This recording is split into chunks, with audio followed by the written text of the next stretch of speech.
أشهد أن لا إله إلا الله.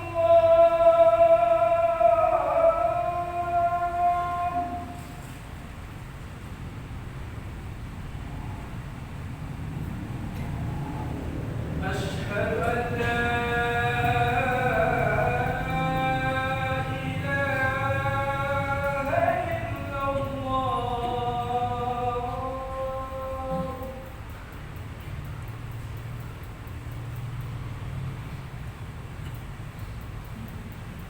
أشهد أن محمدًا رسول الله.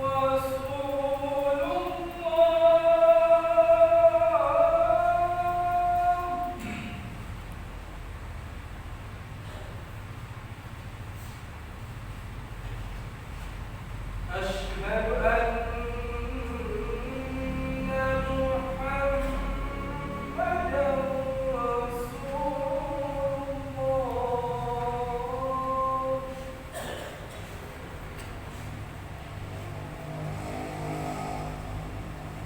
حي على الصلاة.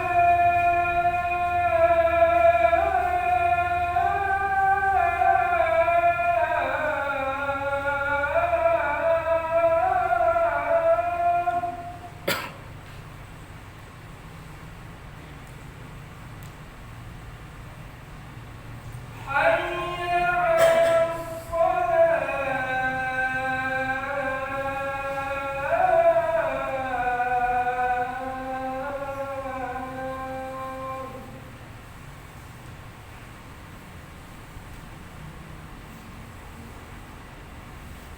حي على الفلاح.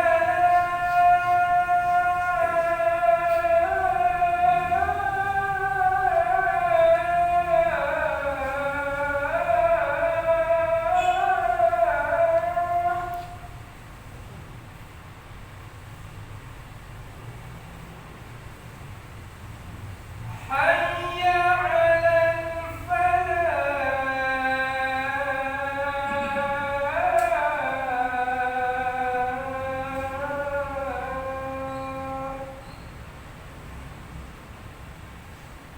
الله أكبر الله أكبر. لا إله إلا الله.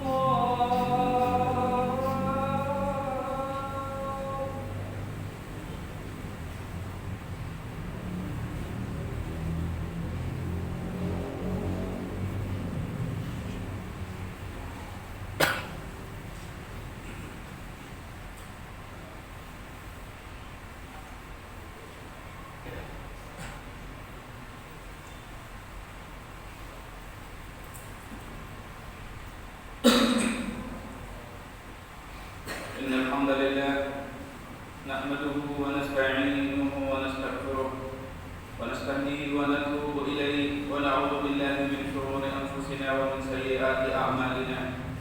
من يهده الله فلا مضل له ومن يضلله فلا هادي له.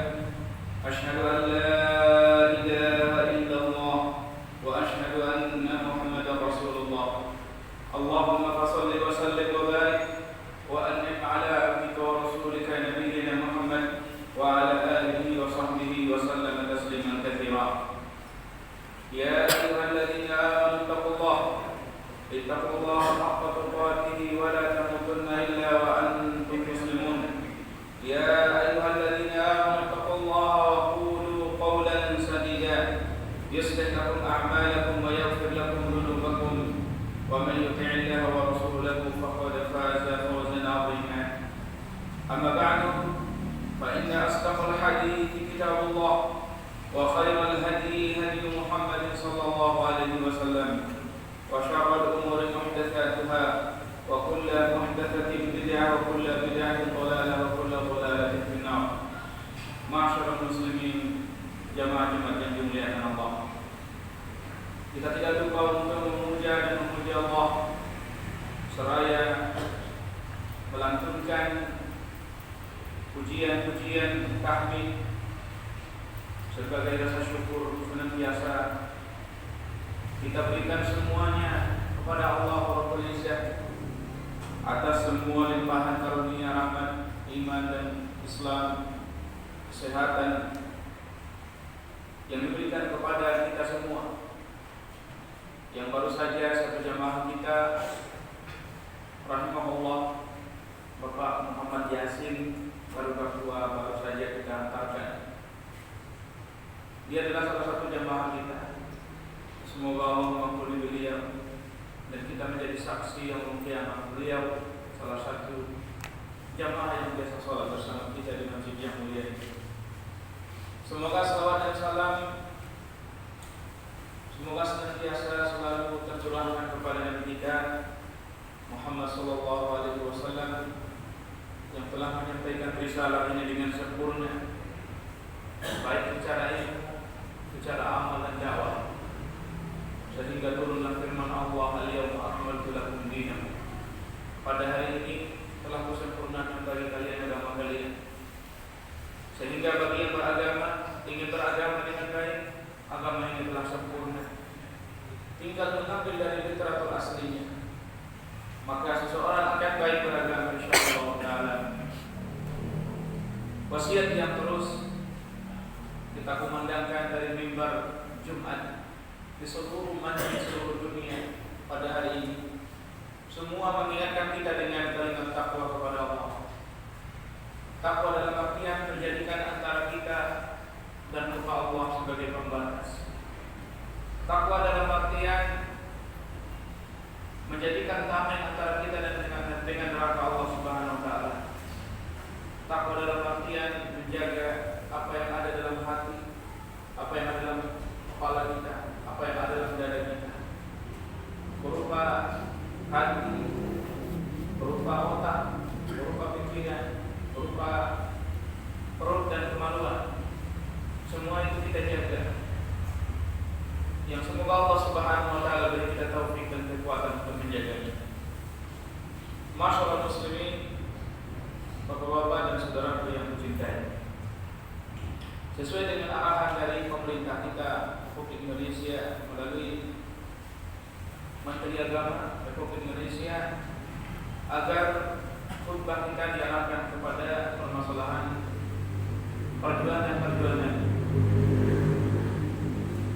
Oleh karena itu, kita pada hari ini diingatkan dengan salah satu cuplikan sejarah bangsa kita, 10 November, yang ditetapkan oleh bangsa kita sebagai Hari Pahlawan Nasional. Hari di mana kisah sejarahnya adalah pada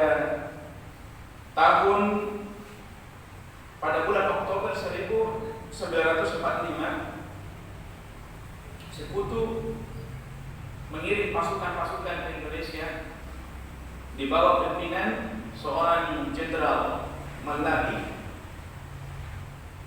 Maka dengan tujuan ingin mengusir tentara penjajah Jepang dari negeri kita, kemudian akan menjadikan Indonesia negara jajahan dan menyerahkan Indonesia kembali ke Belanda. Itu cita-cita buruk dari Sekutu waktu itu. Akan tetapi malah justru jenderal terbaik Inggris ini malah tewas di dalam medan pertempuran di Surabaya. Sehingga Sekutu membuat ultimatum selebaran yang isinya ultimatum agar seluruh rakyat Indonesia, pasukan-pasukan semua menyerahkan persenjataan, menyerahkan diri, yaitu pada tanggal 9 November. Paling lambat jam 6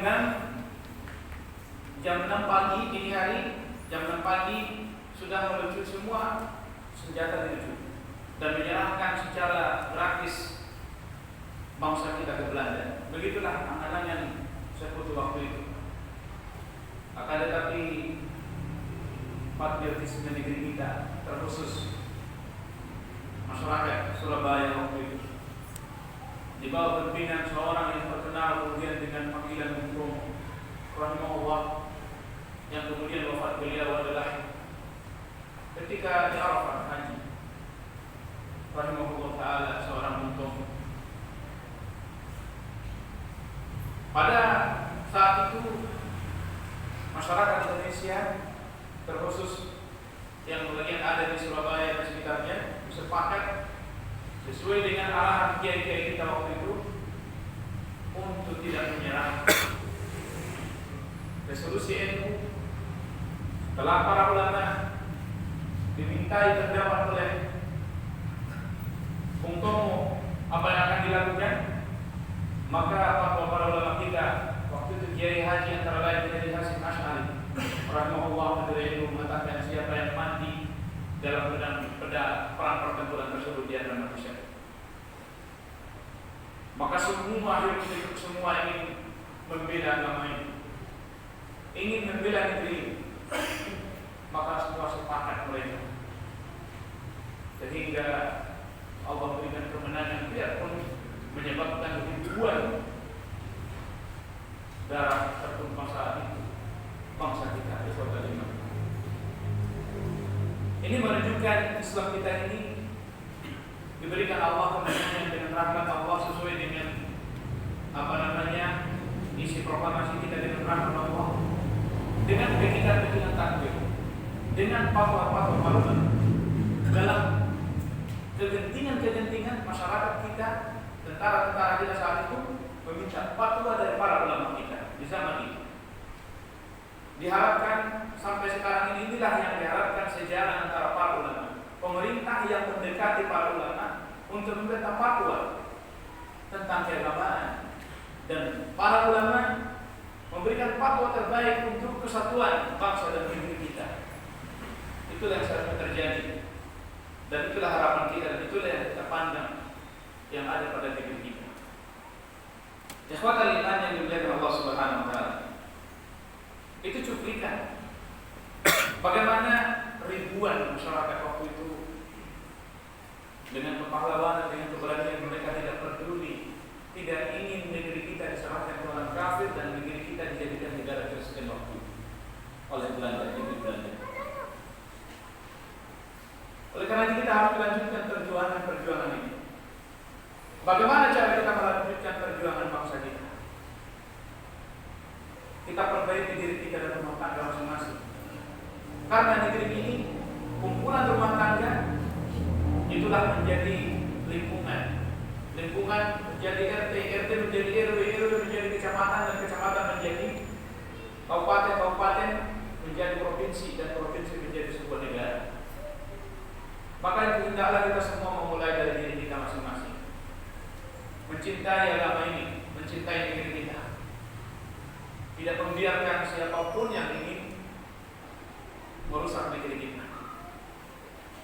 Dengan mengamalkan agama ini dengan sebaik-baiknya, mencintai agama ini dengan proporsional, dengan ilmu dan penuh kesabaran di tengah derasnya fitnah-fitnah terhadap pencobaan-cobaan terhadap agama ini, provokasi-provokasi, penghinaan baik internasional maupun lokal, mulai dari Presiden Inggris, Prancis yang menghina Nabi kita Shallallahu Alaihi Wasallam. Kemudian di negeri kita ini baru beberapa hari ini seorang ustadz mengaku ustadz, ketika seorang pencadar lewat di Tangerang malah dia robek, dia tarikan, apa yang kamu memakai cadar ini? Ya Allah, ini mengaku muslim. Insya Allah mudah-mudahan sudah ditanami oleh para kita, membuat kita harus bersabar dengan beragama. Kata Nabi Shallallahu Alaihi Wasallam, "Bada Islamu ghariban wa sayaudu ghariban kama bada." Islam di awal kali muncul dianggap aneh, lucu, enggak familiar, enggak sesuai dengan sosial budaya masyarakat saat itu. Wa sayaudu ghariban, dan akan kembali dianggap aneh lagi, kata Nabi Sallallahu Alaihi Wasallam. Fatuba lil ghuraba, maka berbahagialah mereka yang dianggap aneh karena menjalankan Islam. Ketika manusia meninggalkan Islam, bangga dengan di luar Islam,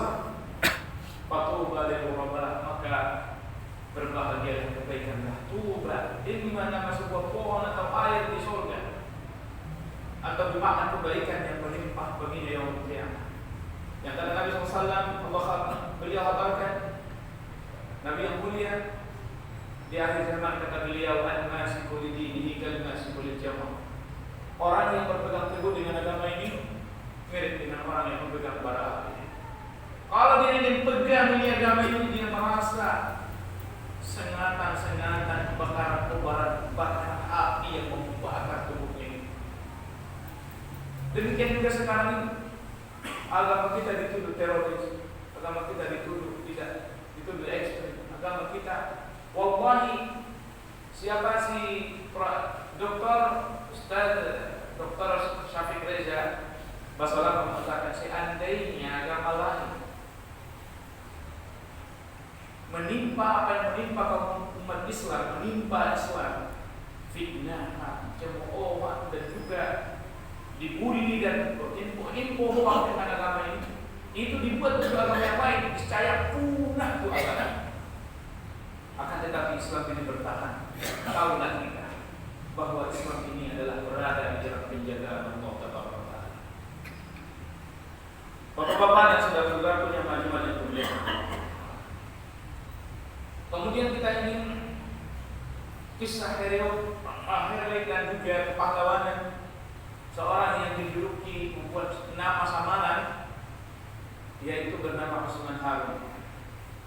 Ketika mereka berhasil masuk ke daerah musuh, meledakkan daerah musuh dan mereka lari, akan tetapi qadarullah, kapal yang mereka tumpangi itu rusak sehingga bisa dikejar oleh tentara Singapura. Itu kan membawanya kembali ke Singapura dan dieksekusi. Dan Indonesia memberikan kepada mereka, memasukkan mereka sebagai pahlawan nasional. Itu artinya mereka itu ridho. Apapun yang terjadi demi kebutuhan bangsa kita. Yang kita ambil itu bukan permasalahan yang lain, tapi adalah perjuangan mereka.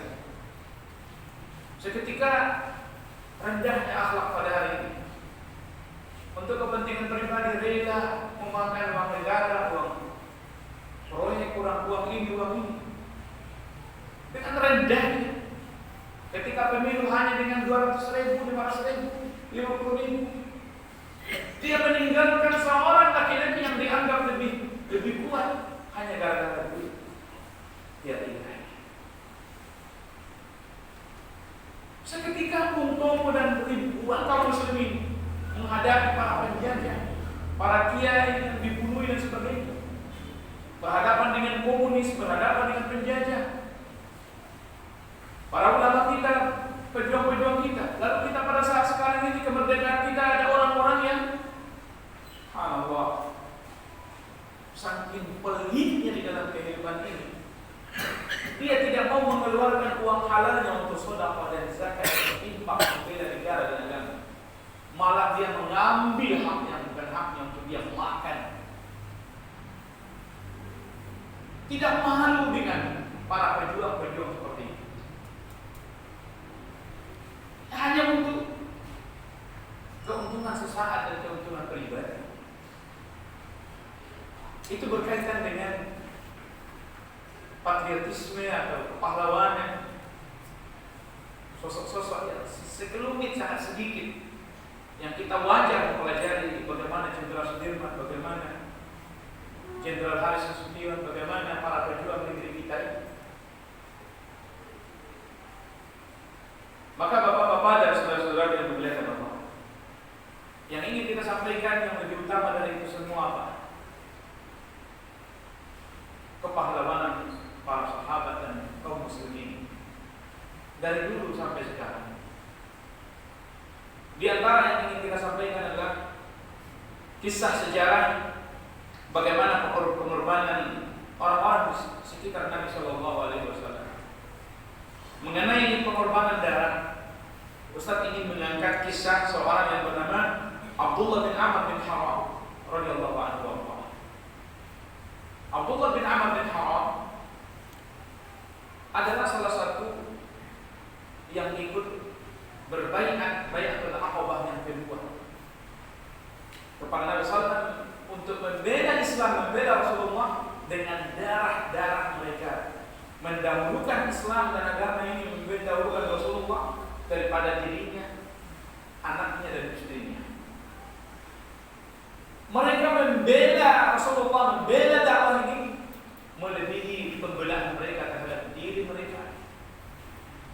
terima kita. Itulah namanya Abdullah. Iya. Beliau itu Ibn Haram radhiyallahu anhu. Abdullah bin Amr bin Haram ini salah satu sosok yang Ustaz ingin sampaikan pada khutbah yang siang kali ini. Ketika beliau sudah bersumpah setia, sumpah dengan darah daging beliau, setelah memahami Islam, setelah dia didakwahkan kepada saudaranya, yang ikut di perjanjian Al-Aqabah yang pertama dengan Rasulullah, dia belum mau. Lalu dikatakan oleh teman-temannya, beliau adalah orang Madinah dari suku Khazraj. Lalu kata kawan-kawannya, ya Abdullah ibn Amr ibn Haram, kalau engkau mati, engkau akan terbakar di neraka cepat dan engkau berislam. Kalau engkau mati, engkau belum Islam, engkau akan kekal abadi di neraka dan tiada henti. Mulailah mereka ingatkan dia dengan akan kematian, akan alam barzakh, akan ada surga yang neraka. Akhirnya masuklah Islam ke dalam sana balik. Dia pun berislam dengan baik. Setelah itu apa yang terjadi? Dia serahkan jiwa dan raganya dan semuanya ke dalam Allah. Ketika perang Badar, dia tunjukkan keberaniannya membela Allah.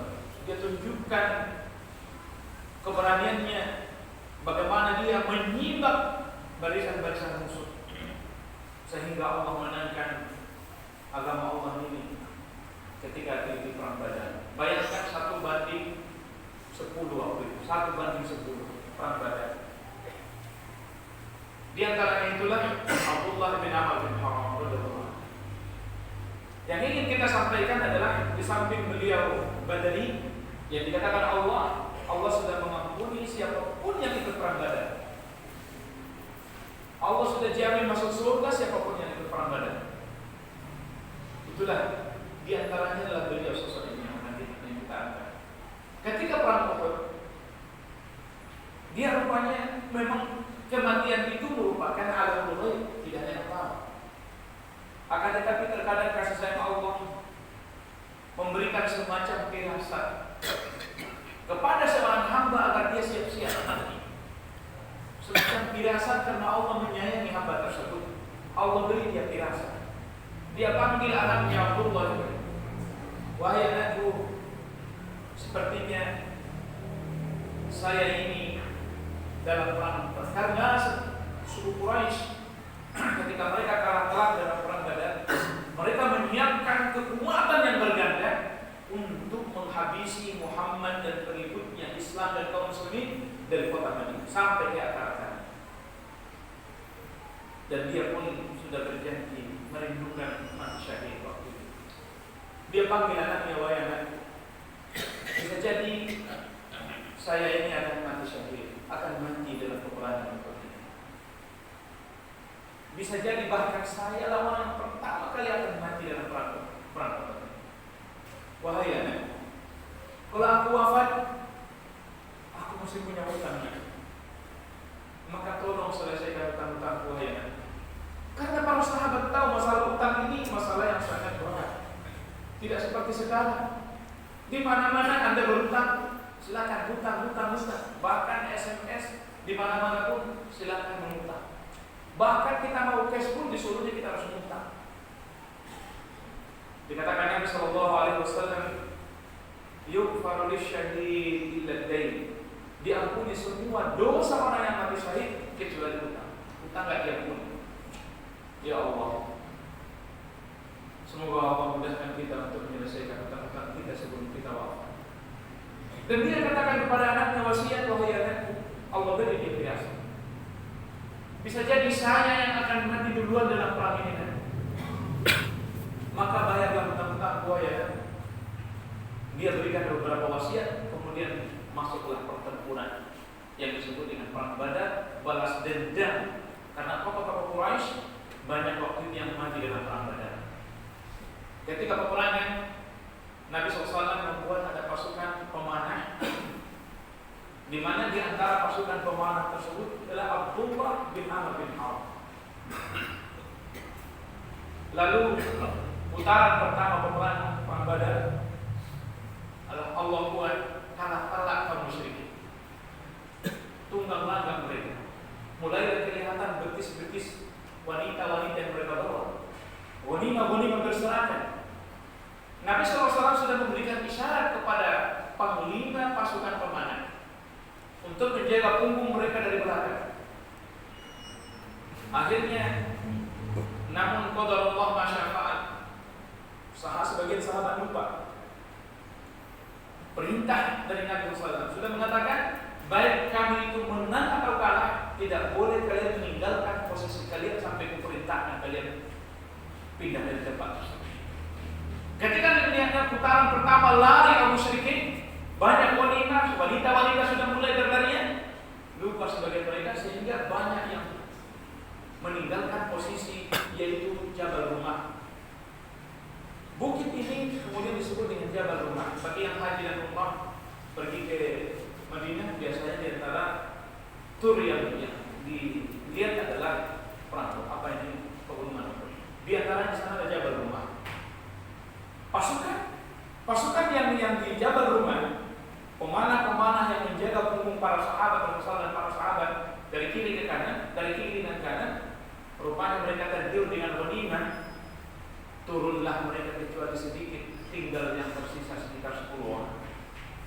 Di antara yang bertahan itu adalah Abdullah bin Amr bin As bin Haram radhiyallahu anhu. Dia bagaimana dia setianya dengan Nabi sallallahu alaihi wasallam. Kalau sudah kata Nabi seperti itu. Biarpun kata Nabi sallallahu alaihi wasallam, kalian melihat kami seperti dimakan oleh burung, sudah enggak ada lagi mungkin kehidupan kami, jangan kalian pindah dari tempat itu. Itulah yang didengar dan dipahami oleh Abdullah bin Amr bin Haram radhiyallahu anhu.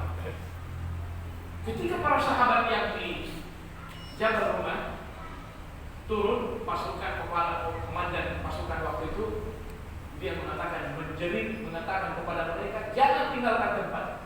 Tapi mereka tidak mendengar lagi. Udah ngadu turun, ikut. Sedang mereka seperti itu mengambil rampasan, seenak dan sebagainya. Apa yang terjadi? Benarlah apa yang diprediksi Nabi SAW.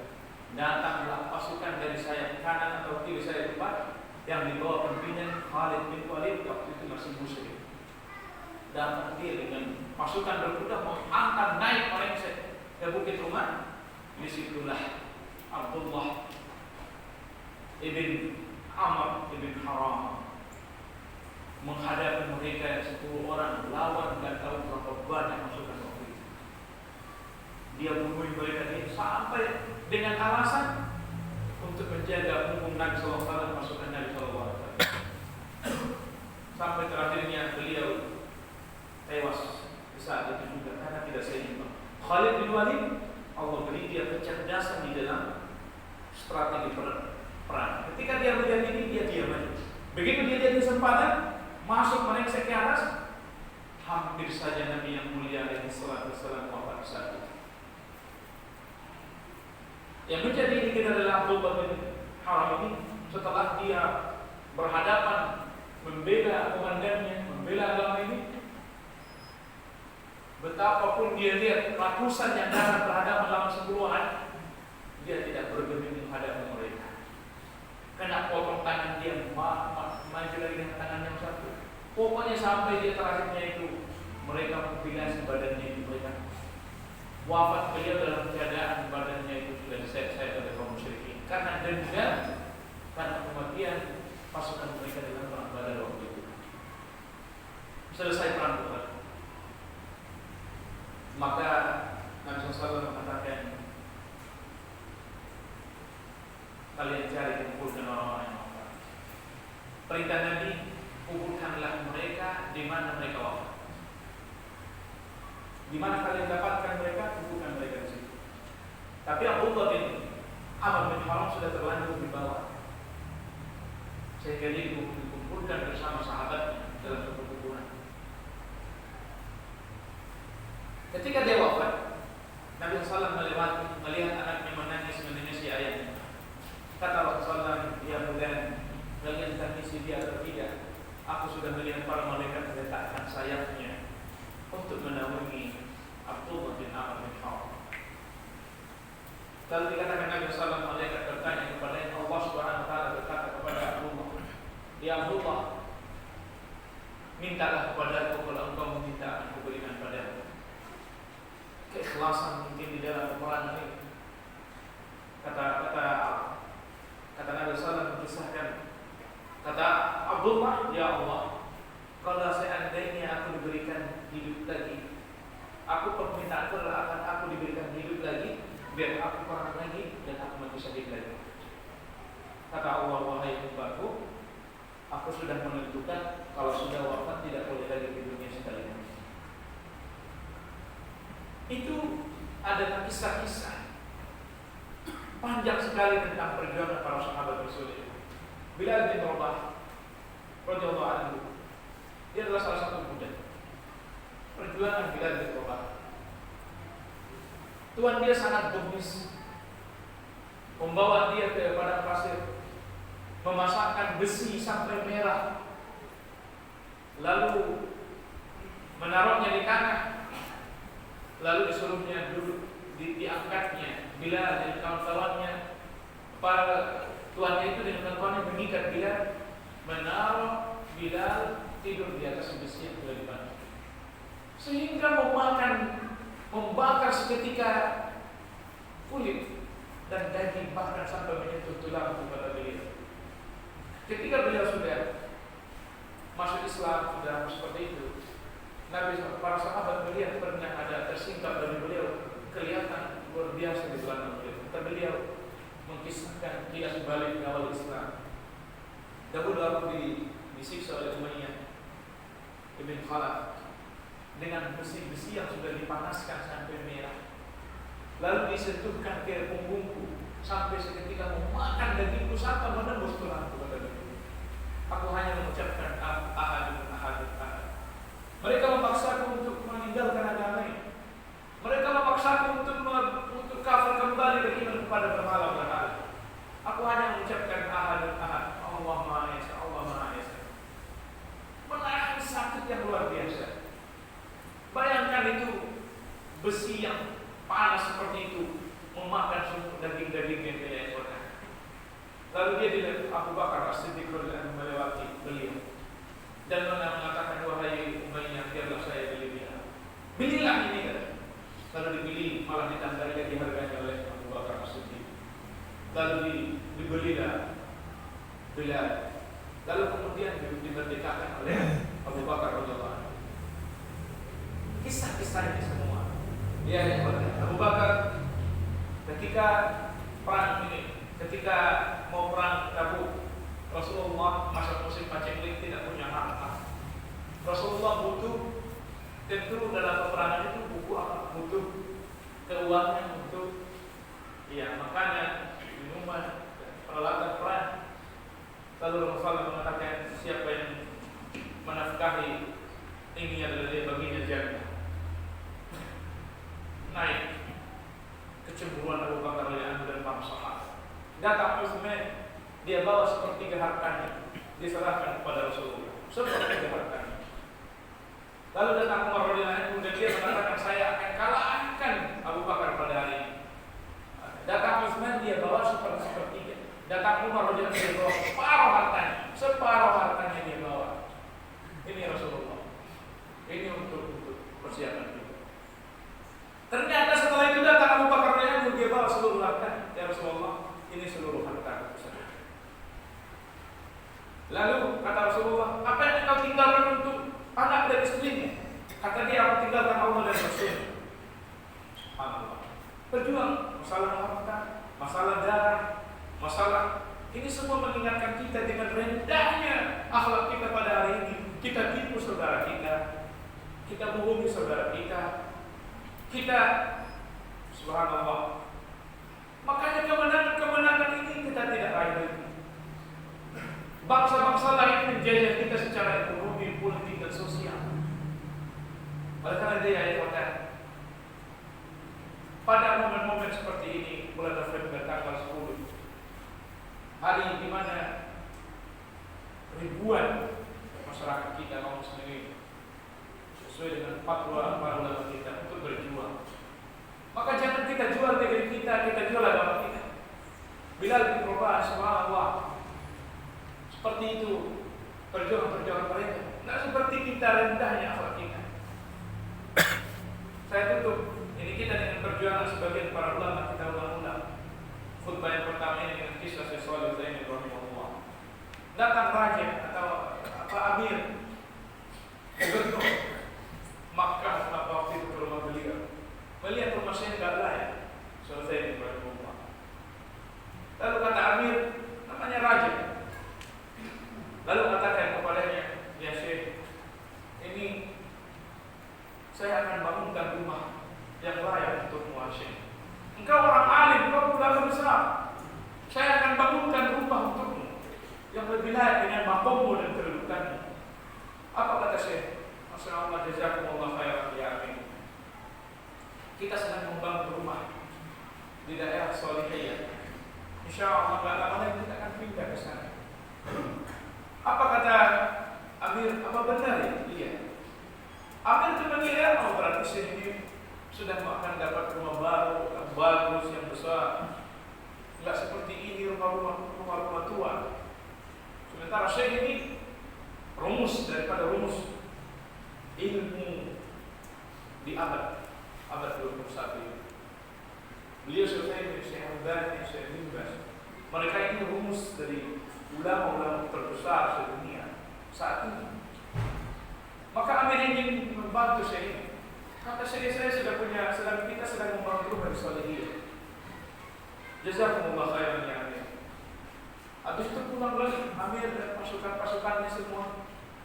Begitu pulang pasukan Amir, muridnya bertanya kepada Syekh, apa benar Syekh sedang membangun rumah di Solihiyah, daerah Solihiyah? Kata Syekh, iya. Tahukah kalian di Solihiyah ada pekuburan di situ? Kata dia, mereka iya. Ya itu kita bangun rumah kita di sana. Wallahi dia tidak membangun rumah. Yang dia maksud itu bangun rumah di hasil. Dia akan segera mati dan akan cepat mati. Dia dikasih tak mau. Bayangkan dengan kita, sampai kita berbohong, sampai kita menipu, sampai kita memakan yang bukan hak kita. Tidak tahu perjuangan apa yang kita beri. Tidak tahu perjuangan apa yang kita serahkan yang dijadikan Allah untuk meringankan azab Allah hari kiamat untuk kita.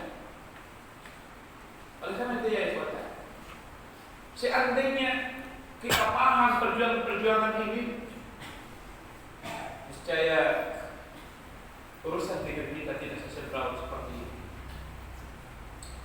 Tapi semoga Allah perbaiki kita, pemimpin-pemimpin negeri kita, dan Allah beri kita hidayah untuk menghabisi sisa-sisa hidup kita. Sesungguhnya dia Allah Maha kasih sayang dan Maha tahu dengan kita. Barakallahu li wa lakum fil Qur'anil azim. Barakallahu li wa lakum fil Qur'anil azim. Taqabbalallahu minni wa minkum tilawatahu wastaghfiruhu fa innahu huwal ghafurur rahim.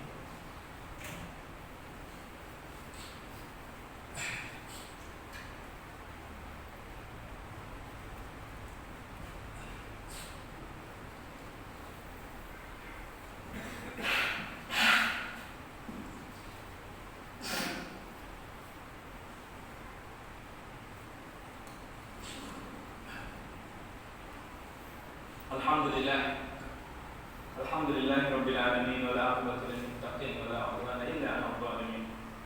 Asyhadu an la ilaha illallah wa asyhadu anna Muhammadar Rasulullah. Allahumma shalli wa sallim wa barik ala nabiyyina Muhammadin wa ala alihi wa sahbihi wa sallam tasliman katsiran. Amma ba'du, ma'asyiral muslimin jamaah Jumat yang dimuliakan Allah. Kita ingin lanjutkan wasiat, karena ini adalah wasiat dari pemerintah kita menyampaikan tentang kepahlawanan. Maka kita menjalankan perintah Allah, mentaati Allah dan Rasulnya dan ulil amr. Kita ingin persatuan. Kita tidak ingin negeri kita seperti Tunisia, Libya, Suriah, muslimin hancur berantakan Mesir. Semoga Allah memberikan hidayah pada negeri-negeri itu. Maka tetap kita ingin menyentuh hati kita dan kaum muslimin pada momen-momen seperti ini. Saya ingin lanjutkan dengan kisah perjuangan seorang, perjuangan dia bagaimana memilih kebenaran, memilih Rasulullah, memilih agama ini daripada orang tua kandung sendiri. Yang pertama saya ingin menyampaikan kisah bernama Abdullah bin Ubay bin Salul. Abdullah bin Ubay bin Salul adalah dedekot pimpinan munafik, orang-orang munafik. Lalu dengan remehnya dia, ini adalah kebiasaan orang-orang munafikin merendahkan Nabi SAW. Pada hari ini pun banyak seperti itu. Ada Armando, ada Abu Janda, ada beberapa orang-orang ini. Semoga Allah istirahatkan, atau Allah beri mereka hidayah, atau Allah istirahatkan kaum muslimin dari mereka. Abdullah bin Ubay bin Salul, dia ketika ikut perang Uhud itu, ikut dia dengan Nabi SAW keluar dari Madinah. Di tengah jalan dia buat provokasi supaya kaum muslimin, para munafikin punah. Dan malam-malam pasukan munafikin balik. Rasulullah keluar dari Madinah menuju perang Uhud. 10.000 orang. Seribu orang. Lalu pulang munafikin dan pengikut mereka 300 itu kembali lagi berbelok ke Madinah. Tinggal 700 perjuangan pasukan Rasulullah SAW. Lalu dia di jalan mengatakan, "La irja'na ila al-Madinati la yukhrijanna al-'azu minha al-adl." Kalau sudah kita kembali ke Madinah, niscaya orang mulia akan mengusir dari Madinah itu orang-orang yang hina. Orang yang mulia yang dia maksud dia dan kawan-kawannya munafikin. Sedangkan orang yang hina menurut dia Rasulullah SAW dan para sahabat. Lalu berita ini sampai kepada Nabi SAW. Sampai ada para sahabat yang lain, Abu Bakar, Umar radhiyallahu anhu dan sebagainya, para sahabat mengatakan, "Ya Rasulullah, biarkan aku akan penggal dari dia, ya Rasulullah." Rasulullah, para sahabat semua sangat cinta dengan Nabi SAW, membela Rasulullah SAW. Lalu kata mereka, biar kami bunuh ya Rasulullah. Sampailah berita bahwa anaknya Abdullah ini adalah orang sahabatnya yang sangat setia dengan Nabi dan sangat birrul walidain dengan ayahnya. Dia sangat cinta ayahnya bagaimanapun. Itu adalah ayah kandungnya yang sangat dia bela. Nama dia Abdullah dan ayahnya juga Abdullah. Lalu datang kepada Nabi SAW, "Ya Rasulullah, kalau kau ingin membunuh ayahku, saya dengar engkau ya Rasulullah berniat untuk membunuh ayahku. Maka ya Rasulullah, izinkan aku lah yang membunuh ayahku. Karena ya Rasulullah, aku khawatir kufur dalam agamanya. Karena aku khawatir tidak sabar melihat orang yang membunuh ayahku ya Rasulullah. Kalau menurutmu ya Rasulullah, menurut agama ini ayahku harus dipotong. Biarlah aku untuk leher ayahku." Subhanallah. Siapa yang bisa seperti ini, berkorbanan seperti ini? Ketika dia tahu berita ayahnya sangat ngomong jorok dan menjijikkan kepada Nabi SAW dan para sahabat, dia tunggu ayahnya di pintu Madinah. Dia tarik pedangnya. "Wahai ayahku, demi Allah engkau tidak boleh masuk kota Madinah. Kalau engkau masuk kota Madinah kecuali dengan izin Rasulullah SAW. Engkau lah yang mengatakan begini akan mengeluarkan Rasulullah dari kota Madinah. Wallahi, wahai ayah anda, engkau tidak boleh masuk kota Madinah kalau kecuali diizinkan Rasulullah.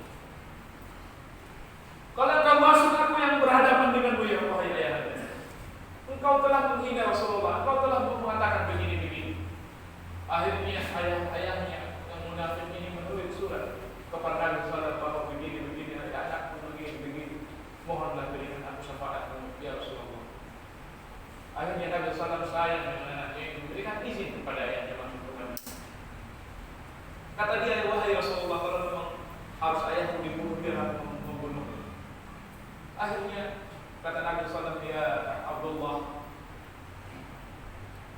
tidak, ayahmu adalah pengamanan. Karena Rasulullah dalam hikmah disebutkan riwayat yang lain, tidak ingin menyebar berita bahwa Rasulullah membunuh sahabat. Karena Abdullah bin Ubay bin Salul bagaimanapun munafik, dia zahirnya mengaku Islam, mengaku sahabat Rasulullah. Jadi kemaslahatannya lebih besar Abdullah bin Ubay munafik ini tetap dibiarkan, jangan dibunuh. Itu keputusan Nabi SAW berdasarkan wahyu. Inilah kita lihat betapa kalau berhadapan dengan agama Allah, dia dahulukan agama Allah daripada kebutuhan ayahnya sendiri. Inilah kepahlawanan. Subhanallah. Oleh karena itu ya ikhwata, mari kita ambil pelajaran besar dari sejarah ini. Karena bangsa yang besar apabila mereka tidak melupakan sejarah mereka. Kita doakan kebaikan bagi pendahulu kita. Kita doakan kebaikan-kebaikan untuk kaum muslimin, para syuhada di dalam pertempuran. Dan Allah beri kita baldatul thayyibatu wa rabbul ghafur bagi negeri kita, dan kita bisa berusaha beribadah sampai Allah cabut nyawa ini dan negeri kita dalam keadaan aman dan damai. Inna Allaha wa malaikatahu yusholluna 'alan nabi ya ayyuhalladzina amanu shallu 'alaihi wa sallimu taslima. Allahumma shalli 'ala Muhammad wa 'ala ali Muhammad kama shallaita 'ala Ibrahim wa 'ala Ibrahim. Allahumma barik 'ala Muhammad wa 'ala ali Muhammad kama barakta 'ala Ibrahim wa 'ala Ibrahim innaka Hamidum Majid. Allahumma ighfir lil muslimina wal muslimat wal mu'minina wal mu'minat al ahya'i minhum wal amwat innaka samii'un qaribun mujibud da'awat wa ya qadiyal hajat. Allahumma aslih wulata umur Indonesia. Allahumma aslih wulata umur Indonesia. Allahumma la tusallit alaina